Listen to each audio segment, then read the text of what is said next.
Hello and welcome to this thought for the day.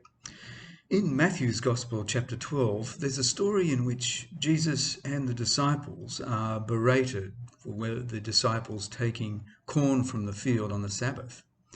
This incident raises for us issues of basic freedom. Jesus challenges the Sabbath laws. Now, as I was reading Matthew's account, I fully expected to come across those wonderfully freeing words of Jesus. The Sabbath was made for man, not man for the Sabbath. But as I discovered, those words aren't in Matthew's account. Neither are they in Luke's story. I thought perhaps I'd got mixed up and they were part of another story where Jesus comes into conflict with the Pharisees over his Sabbath activities.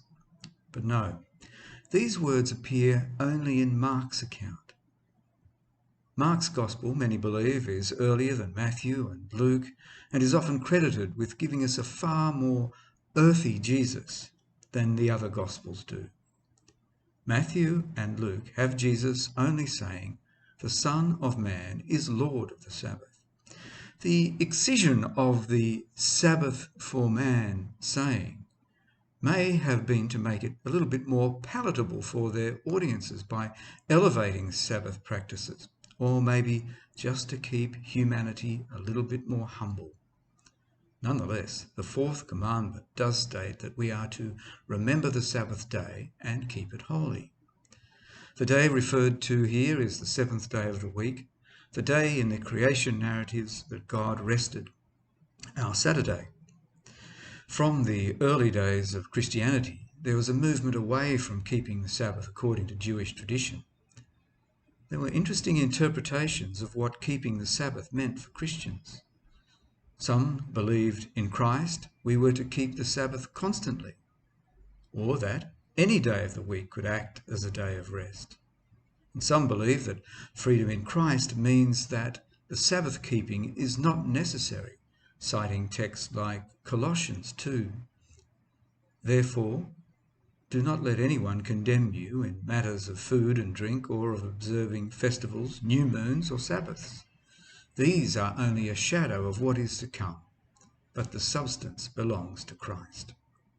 Well, members of the Anglican Communion will probably be influenced by the Sabbath movements of the 18th, 19th century in England that went on into the 20th century, whereby strict Sabbath keeping regimes were encouraged.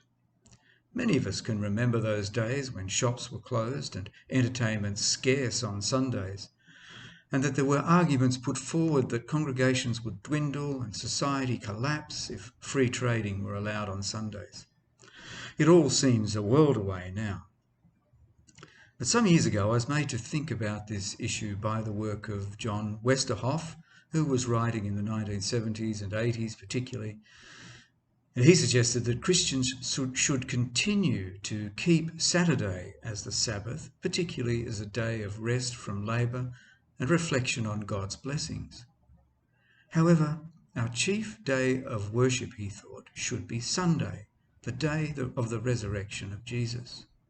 And rather than resting on the day of resurrection, the first day of the week, and therefore symbolic of the first day of creation, Christians are empowered through worship to go out into the world and pursue their work and ministry in the world. This emphasizes the connection between worship and life rather than worship and rest.